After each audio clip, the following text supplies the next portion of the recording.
Anita Sarkeesian is back, and you know what? I'm gonna go ahead and say it. I think I could fix her. Anita, hit me up. I'm gonna make you a right wing grifter sooner or later. And I'm just joking. I mean, she's way better looking than Mercante, but let's not sexualize or be misogynist towards women. Anita Sarkeesian, if you guys aren't aware, feminist frequency. She was at the head of the first Gamergate. She's back. She's literally back. She has a website. She's giving consulting. I guess I'm giving her free advertising here. If you go to her website, she's giving inclusive video game design support. And she's saying that she works for Devolver, Landfill, Ubisoft, just to name a few people. She's given herself credentials saying with over a decade of experience as a feminist media critic and founder of a nonprofit dedicated to inclusive representation. So she's basically doing what Sweet Baby Inc. is doing, and that's wokeifying stuff, going in there, making sure that they have DEI points and clout, that there's a certain amount of LGBTQ representatives, persons of colors in the game. You know, maybe not to the extent that Sweet Baby Inc. is doing, but we can't let loose. We got to remember Anita Sarkeesian was like at the forefront. She was everything leading up to what we see today. But honestly, I got to tell you guys, if I was to deal with the lesser of two evils between somebody like Anita Sarkeesian or an Alyssa Mercante, I would rather deal with Anita Sarkeesian because at least when you look at what she says, what she does, like look at this, she has stuff laid out. She has a game plan. She's organized. She's done panels in public. She's never challenged anybody to a fight. Her behavior on social media is not as bad or as cringe as Alyssa Mercante's, to where she's contacting people's wives, things of that nature, right? I would rather deal with Anita Sarkeesian all day because at least it seems like she's actually engaged, held debates, talked and had conversations with people. I could be mistaken. I know there's people who don't really care for her. For me, I'm I'm not surprised that she's come back. It seems like every company's starting to double down on DEI. You can see that her website is advertising that she's providing services. She says she can begin engagement with you at any point in your development. So you can literally be close to launch. She'll come in. She's offering her work.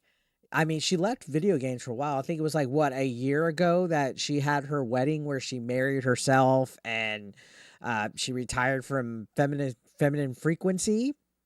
So I guess I don't know. Maybe times are hard. Maybe she wants to get back into what she's doing. But yeah, she's here. And I've seen a few people talk about the whole situation. For example, Smash JT had a good article on his website saying that she's the grandmother of the original Gamergate.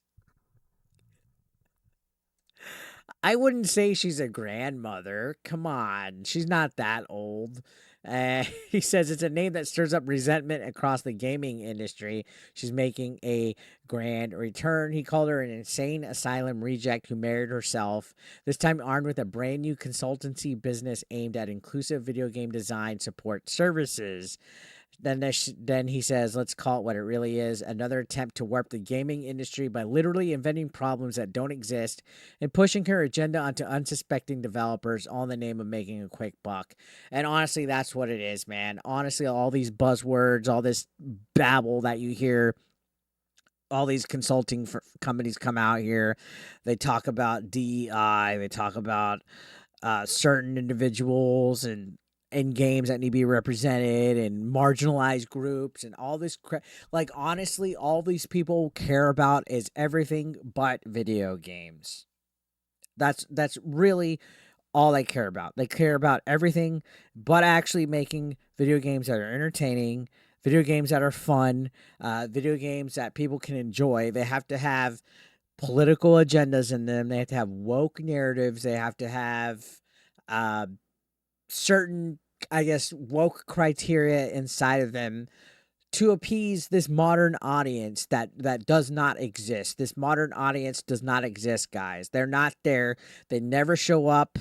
Suicide Squad, Concord, Dustborn, they've all completely failed. They've all completely flopped and burned. So anytime that a company like Sweet Baby Inc. gets on board with any kind of developer, it fails. So I don't know if this is going to be exactly a good business venture. Again, I guess grandmother or Gamergate. I don't know if she has enough influence or pull as she once did. But you can see she's talking about coming back, providing consultancy, promising to help game developers eliminate problematic dialogue. So that buzzword right there, what problematic dialogue? Is it stuff that's labeled as misogynist and not feminist? Modernized historically problematic content. So are we revising history like, I don't know, making colonizers bad? Like the bullshit that we've seen where that one guy was saying Animal Crossing highlighted Japanese colonialism and stuff like that. I don't know. Smash ask right here, what does this really mean for games or gamers? More censorship, more I can't even say it. Let me drink my Diet Dr. Thunder right here.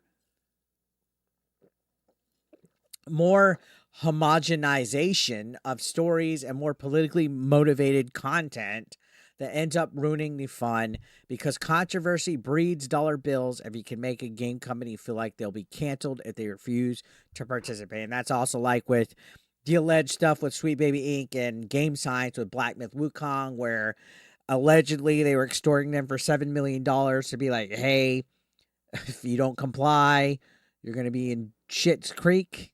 You're going to get blackballed. We're going to go to your marketing company and scare them for everything. It's a mess, honestly. Now, right here, he hits on the head. Sarkeesian's playbook simple. Invent problems, then swoop in to fix them. She thrives on finding issues where none exist, creating a narrative that video games are riddled with sexism, racism, and other forms of oppression. Her website offers services like eliminating problematic player actions, vague enough to sound like progress, but ultimately translating to more restrictions on creative freedom.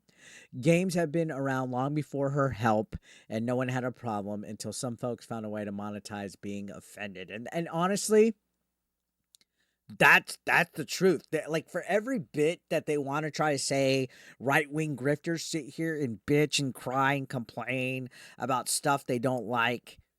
Look who's fucking talking. Literally, look who's talking. There's companies like Sweet Baby Inc., Anita Sarkeesian, Take This. They're literally developed because they hate what gaming is. They literally want to change it. They literally hate every single thing about gaming to the point where they want to infect DEI. They want to push all this woke ideologies into it. So who's the real grifter at this point, right? So I'm just saying, all right. It goes both fucking ways. Now I don't know, guys. What do you guys think about Anita coming back? Let me know your thoughts down below. I'd love to hear what you guys have to say. Subscribe if you haven't, and I will see you on the next one. Thank you so much for watching.